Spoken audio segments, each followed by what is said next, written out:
Hi friends, అందరూ ఎలా ఉన్నారు? అందరూ బాగుండాలని కోరుకుంటున్నాను. మొన్న చెప్పిన వీడియోలో నా ఫ్రెండ్ గురించి అని చెప్పాను కదా, ఆ వీడియో గురించి అని మళ్ళీ ఒక చిన్న విషయం చెప్దామని మళ్ళీ వీడియో చేస్తున్నాను. నా వీడియో కనుక మీకు నచ్చినట్టయితే లైక్, షేర్, సబ్స్క్రైబ్ చేసుకోండి. యాక్చువల్గా ఏంటంటే తన లైఫ్లో హ్యాపీగా ఉంటుంది, అన్నీ బాగానే ఉంటున్నాయి అనేటప్పటికీ వ్యవసాయం చేసుకుంటా హ్యాపీగా తమ్ముని చదివించుకుంటా మమ్మీ డాడీ చిన్న లైఫ్ మంచిగా ఎంజాయ్ చేస్తున్నారు.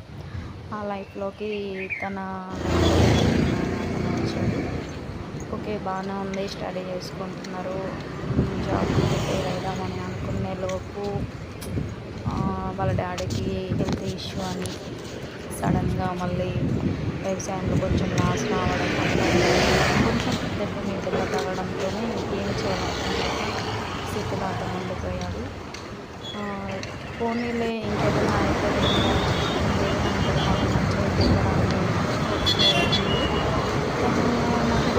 స్టడీ స్టార్ట్ చేద్దామనేటప్పటికీ మళ్ళీ డాడీ ఎలా అనుకుంటుందని మళ్ళీ స్టార్ట్ చేయడానికి ప్లాన్ చెప్పేసి వాళ్ళు ఒక నిర్ణయం తీసుకొని బాగానే ఉందని చెప్పేసి వాళ్ళ డాడీ వ్యవసాయం చేసుకుంటా అది చేసుకుంటా వాళ్ళ డాడీ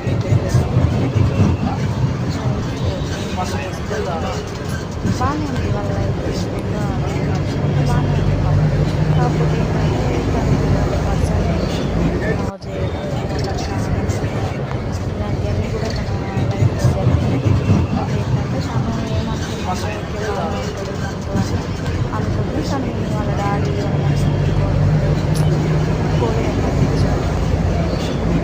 వాళ్ళ అమ్మ నాన్నకు కూడా అతను చెప్పడం అవన్నీ జరిగింది. కాకపోతే ఏంటంటే తనకు కూడా ఏమీ లైఫ్లో ఇంకేం సాధించలేదని ఫీల్లో ఉన్నాడు. ఇంకా ముందేమన్నా జరిగితే బాగుండు, నాకంటూ ఉండాలి అని హోప్స్తో తను ఉండిపోయాడు. తనకి ఇంకా వాళ్ళ అమ్మ నాన్న కూడా మరి ఏమనుకున్నారేమో తెలియదు, తనకు వేరే మ్యారేజ్ చేశారు. తను మ్యారేజ్ చేసి ఇంకా ఓకే అమ్మాయి బాగానే ఉంది, లైఫ్ లీడ్ చేసుకుంటూ హ్యాపీగా ఉన్న లైఫ్లోకి ఇంకా తను ఏమనుకుందో ఏమో మనకేమీ తెలియదు. తర్వాత నేను కాంటాక్ట్ కాలేదు. తర్వాత ఒక 8 ఇయర్స్ 10 ఇయర్స్ అవుతుంది తను మళ్ళీ నాకు కాంటాక్ట్ అయింది. ఇది లైఫ్ ఇలా జరుగుతుందని బాధపడుతుంటే ఇలా అని చెప్పి చెప్తుంది. కానీ